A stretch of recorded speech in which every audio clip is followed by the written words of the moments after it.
Vulnerability and the fear of being yourself. Why being authentic is an act of courage, but first we must attempt to know ourselves. It's a scary thing, being vulnerable, which is why most of us don't like doing it, and we will avoid putting ourselves in such positions with a vengeance. So what is it that makes us so afraid of these moments? Is it the fear of being rejected? The fear of not being understood? And the inevitable feeling of loneliness that comes with either of those? Or is it the uncomfortable feeling that comes from not wanting to release a deep-seated and repressed pain? Or perhaps is it the fear of expressing an authentic part of yourself and not knowing how people will react, and that we might be opening ourselves up for potential ridicule? We don't wish to appear vulnerable and be thought of that we cannot handle things. We want to appear strong and capable. Vulnerability has always been tied to things like weakness, susceptibility, something that is defenseless or that has been exposed and is a liability. These associations conjure up negative ideas around being vulnerable and help to make it a less desirable state for people to enter. I think it may not always be easy choosing between when to be a bit more stoic and persevere through a tough patch, and when to stop and realise there is a problem of greater concern here that needs to be attended to. Obviously, people are complex and very different from one another and have many ways of dealing with things, but I think it is imperative that you have at least one person that you can fully open up to about anything. To me, this is where knowing and understanding yourself is crucial, and I find that a lot of people are either simply not interested in examining themselves, or they are afraid to dig too deeply, possibly anxious or fearful at what they'll find, or not find for that matter. To be yourself, you must know yourself, and similar notions of self-awareness and self-knowledge have echoed throughout civilization ever since the ancient Greek Delphic maxim, "Know thyself," came into existence.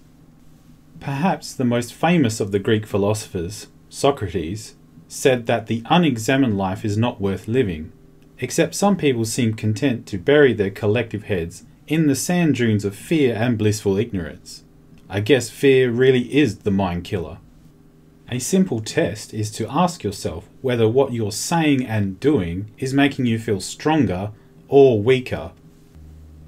Revealing something personal about yourself is nerve-wracking. The vulnerability required when speaking from the heart should be viewed as an act of courage, in essence, an exercise in authentic expression. This is obviously very important, but as I've elaborated, can also be very difficult to do, and I understand why. I understand why people are hesitant to express themselves and find it challenging to put themselves in a vulnerable state. I feel we live in a very confused and anxious society, and this in turn plays havoc with the concept of trust. It seems we are both non-judgmental and extremely judgmental interchangeably, sometimes instantaneously, and this doesn't help anyone trying to understand and put forward their true selves into the world. People are often dealing with the remnants of problematic childhoods, frequently left undiagnosed and untreated. The pain of revealing and discussing such trauma can sometimes be thought to be too much for people to try and work through, and thus shut down any possibility of overcoming it, or at least dealing with it more effectively. Vulnerability arrives, walls go up. This can be the case even towards loved ones, perhaps even especially to loved ones, as we don't want to appear weak and fragile. We must show strength and an unbreakable spirit and unperturbed demeanour. As I said before, it's scary and fear-inducing being vulnerable, as you don't know how people will react. They may even mock and ridicule you, which is a terrible feeling, particularly if it's by someone you hold dearly.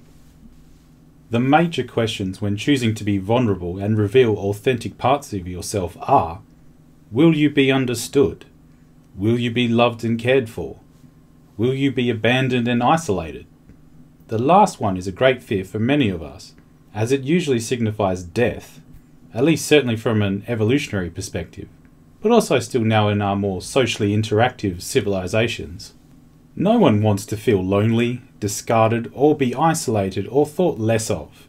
So, a lot of people avoid the immediate problem altogether and hide their true selves away or adopt a persona or conform, though this usually leads to greater problems in the long term.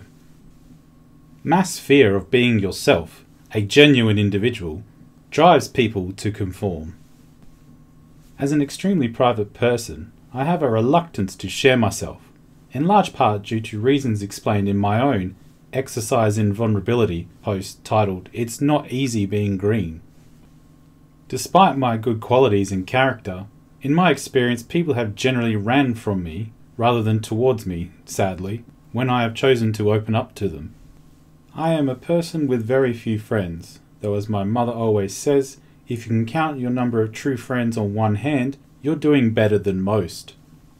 I prefer deep and meaningful relationships, which I find difficult to foster in today's current climate, as I feel people don't take the time to really understand someone. So where Shakespeare says, "Nothing is more common than the wish to be remarkable," I say it is to be understood that people most commonly desire. And how can we allow ourselves to be understood by others if we aren't willing to try so ourselves, and permit us to be vulnerable on occasion, in pursuit of an authentic and distinctly flawed human life?